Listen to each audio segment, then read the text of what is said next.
पापा पता नहीं क्या सोच के जॉनसों के ऊपर भरोसा किए थे, मुझे नहीं पता। ज़िंदगी भर का मेरा रिग्रेट रह गया अब कि 2024 बर्बाद कर दिया मेरी ज़िंदगी का। और किसी को रिग्रेट हो या ना हो, मुझे ज़िंदगी भर रहेगा ये। 1 साल बर्बाद करने के लिए या खेलने के लिए नहीं दिया था ना मैंने, खिलवाड़ करने के लिए नहीं दिया था। 1 साल में सब कुछ ठीक करने के लिए 2024 दिया था ना। अपने टाइम की कोई कीमत नहीं थी, इसका मतलब मेरे टाइम की भी कोई कीमत नहीं है। और फिर बहानेबाजी, ये सब बहाने सुन के अगर कोई सोच रहा है कि मैं जो है मैनिपुलेट हो जाऊंगी या कन्विंस हो जाऊंगी, मैं तो नहीं कन्विंस होंगी। पापा आप भी मुझे कन्विंस नहीं कर पाओगे। तो सोचना भी मत कि आप फॉरेनर हो तो मैं आपकी बात मान जाऊंगी। मैं किसी की बात नहीं मानूंगी।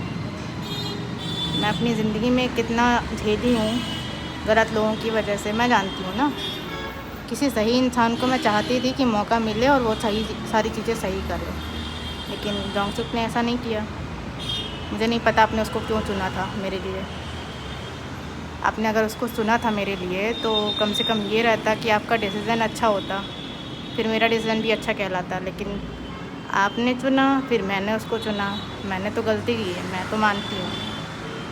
अब ये गलती इसको आप इसको जैसे भी बता लो, गलती है या ब्लंडर है, क्योंकि 1 साल किसी की ज़िंदगी का बर्बाद होना छोटा मोटा तो नहीं है। 1 साल है ना, मेरी लाइफ का 1 साल बर्बाद हुआ है। मैं कैसे जी हूँ मैं जानती हूँ ना। उसे तो कोई फ़र्क नहीं पड़ा। उसके एक बकवास की वजह से मुझे ट्रोल किया जा रहा है, तो उन लोग की कोई औकात नहीं है मेरी ज़िंदगी में, तो वो ट्रोल करते रहें। इवन ये वीडियो देख के भी ट्रोल करेंगे कि अपने बायोलॉजिकल फादर से सोशल मीडिया के थ्रू बात कर रही है ना। तो ये सारी चीज़ें ट्रोल करने वाले लोगों की क्योंकि उनको तो समझ में नहीं आएगा, दूसरों को तो समझ में नहीं आएगा। जो इंसान झेला होता है वो इंसान जानता है ना कि उसने क्या झेला है। मैंने झेला है तो मैं जानती हूँ, बाकी किसी को समझ में नहीं आएगा। जो लोग मेरी तरह झेल रहे होंगे, मैं जानती हूँ। जितने लोग ऐसे होंगे जिनको अपने माँ बाप से दूर कर दिया गया होगा और उसके बाद वो लोग अपनी ज़िंदगी में कभी जान ही नहीं पाए होंगे कि उनके असली माँ बाप कौन है। मैं तो फिर भी पता कर गई, मैं फिर भी जान गई, लेकिन बाकी तो कोई जान भी नहीं पाया होगा। तो जो दूसरों को तोड़ने का काम करते हैं वो तो ट्रोल करेंगे, उनको तो कोई फ़र्क नहीं पड़ता है। वो तो मर चुके हैं वैसे भी। लाश बनने के बाद क्या फ़र्क पड़ेगा? कोई फ़र्क नहीं पड़ेगा। लेकिन जो ज़िंदा लोग थे उनसे जो उम्मीद करनी थी, चाहे वो अमन बन के करता, चाहे वो जोंगसुक बन के करता, चाहे वो कुछ और बन के करता, लेकिन कुछ नहीं हो रहा है ज़मीन पे।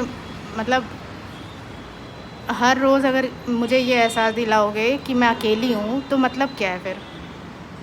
हर रोज़ मुझे हर पल लेकर यही एहसास दिलाना कि मैं अकेली हूँ, तो फिर मुझे मेरे हाल पे छोड़ दो।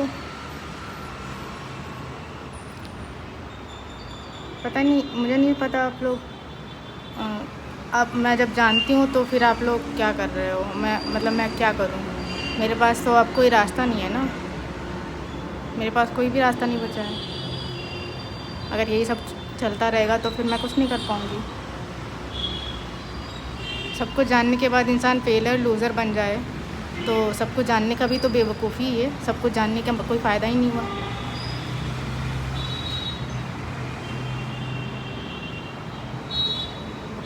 अब आप बताओ, मेरी ज़िंदगी में ऐसा कौन सा इंसान है कि अगर मैं मुसीबत में हूँ तो उस इंसान को मैं बुलाऊँ और वो इंसान मेरे पास तुरंत पहुँच जाए? क्या है कोई इंसान? मैं तो नहीं जानती हूँ किसी को अपनी ज़िंदगी में। मैं एक इंसान को नहीं जानती हूँ कि अगर मैं मुसीबत में हूँ और मैं उसे बुलाऊँ तो वो मेरे पास तुरंत पहुँच जाए। कम से कम मेरे लिए ऐसे इंसान तो रखते हैं आप कि मैं मुसीबत में बुलाऊँ उस इंसान को, कॉल करूँ या और बातचीत करूँ या किसी के थ्रू कॉन्टैक्ट करने की कोशिश करूँ तो वो इंसान मेरे पास रहे, मेरे पास पहुँच आए कि बताओ क्या प्रॉब्लम है, हम लोग हैं सॉल्व करने के लिए, तुम अकेली नहीं हो।